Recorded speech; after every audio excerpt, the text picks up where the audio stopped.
बघा आता question number 5 मधला जो सी आहे, सी मधला फर्स्ट सॉल्व करू. ठीक आहे. तर फर्स्ट काय दिलेलं आहे, evaluate 0 to π/2 cos x into square root of sine x dx. ठीक आहे. तर बघा आता इथं आपल्याला डेफिनाइट इंटिग्रेशनचा प्रॉब्लेम आहे, बट हा सबस्टिट्यूशन मेथडनी सॉल्व करावा लागेल. ठीक आहे. मग इथं काय दिलेलं आहे, let's I is equals to integration 0 to π/2. इथं काय दिलेलं आहे, cos x into square root of sine x dx. ठीक आहे.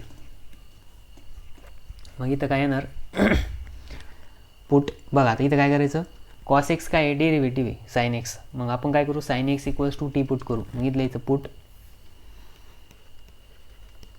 इथलं याचं by substitution method, by substitution method. ठीक आहे. मग सबस्टिट्यूशन मेथडने काय करायचं, पुट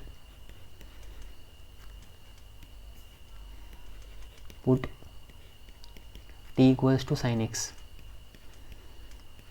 ठीक आहे. मग इथं करायचं डिफरन्शिएट. मग इथे येणार differentiate with respect to x.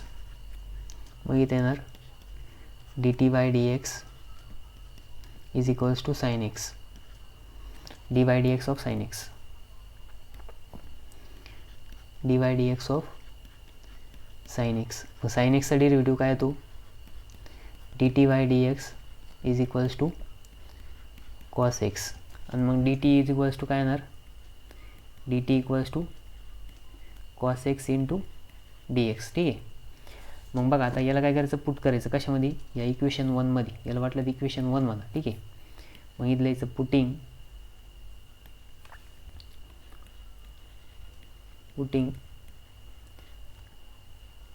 T equals to sine x.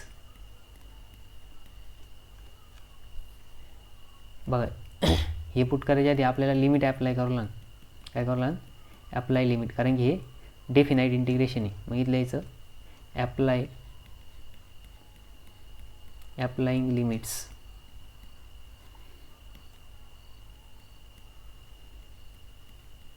ठीक आहे. मग लिमिट्समध्ये काय दिलेलं आहे बघा, टी इक्वल्स टू काय आहे, साइन एक्स. ठीक आहे. मग इथं लिहायचं पुट एक्स इक्वल्स टू 0.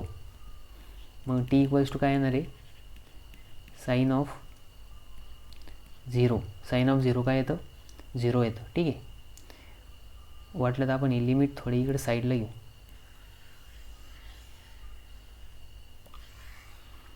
ठीक आहे.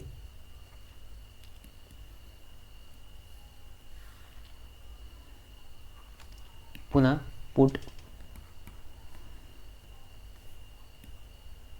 काय येणार, पुट एक्स इक्वल्स टू दुसरं लिमिट काय आहे, π/2. मग टी इक्वल्स टू काय येणार, साइन ऑफ π/2. साइन ऑफ π/2 काय येतं, 1 येतं. ठीक आहे. म्हणजे इथं लोअर लिमिट आलं 0, अप्पर लिमिट आलं 1. मग इथलं यायचं खाली नेक्स्ट पेजवरती पुटिंग लिहू आपण, putting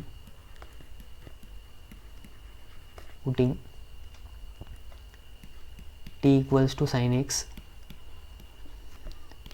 t equals to cos x into dx in equation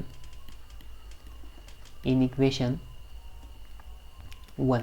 मग इक्वेशन 1 काय होणार, आय इज इक्वल्स टू, बघा ज्यावेळेस लिमिट 0 होतं त्यावेळेस 0च राहिलं, पण जिथं π/2 होतं तिथं 1 आलं. ठीक आहे.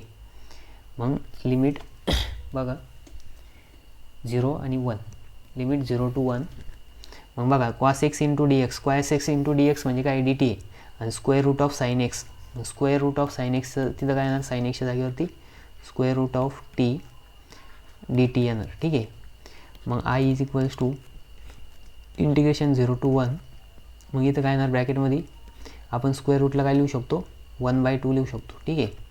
मग इथे येणार dt, इथं काय येणार, dt येणार. ठीक आहे. म्हणजेच आय इज इक्वल्स टू,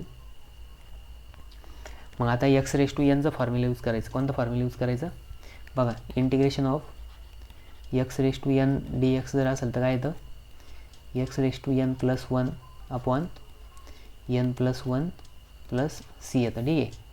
मग हे इथं डेफिनाईट इंटिग्रेशन याच्यानुसार काय होणार t raise to 1/2 plus 1 upon 1/2 plus 1, ठीक आहे. आणि इथे येणार 0 to 1. मग 1/2 प्लस 1 बघा 1/2 प्लस 1 काय येणार 3/2 येणार, ठीक आहे. 3/2 म्हणजे इथे येणार I is equals to bracket of t raise to 3/2 upon 3/2, ठीक आहे. मग हा 3/2 मधला बाय 2 काय होणार वरती जाणार मल्टिप्लाय होणार, ठीक आहे. मग आता मल्टिप्लाय झाल्यानंतर काय होईल बघा आता इथं आय इज इक्वल्स टू इथं 0 to 1 आहे, ठीक आहे. मग इथे येणार बघा आता लिमिट ॲप्लाय करायची. मग लिमिटमध्ये काय येणार 1 रेस टू 3/2 अपॉन 3/2, ठीक आहे, मायनस 0 रेस टू 3/2 अपॉन 3/2. मग 0 raise to anything 0 upon something ते काय येतं 0च येतं, ठीक आहे. म्हणजे तिथं काय येणार आय इक्वल्स टू काय येणार ब्रॅकेटमध्ये बघा 1 रेस टू 3/2 1 रेस टू 3/2 काय येणार 1च येणार अपॉन 3/2 मायनस 0 येणार, ठीक आहे. म्हणजेच आय इक्वल्स टू काय आलं आता हा 3/2 मधला जो 2 येतो वरती जो मल्टिप्लाय होणार म्हणजेच 2/3 आन्सर आलं. किती आलं 2/3, ठीक आहे.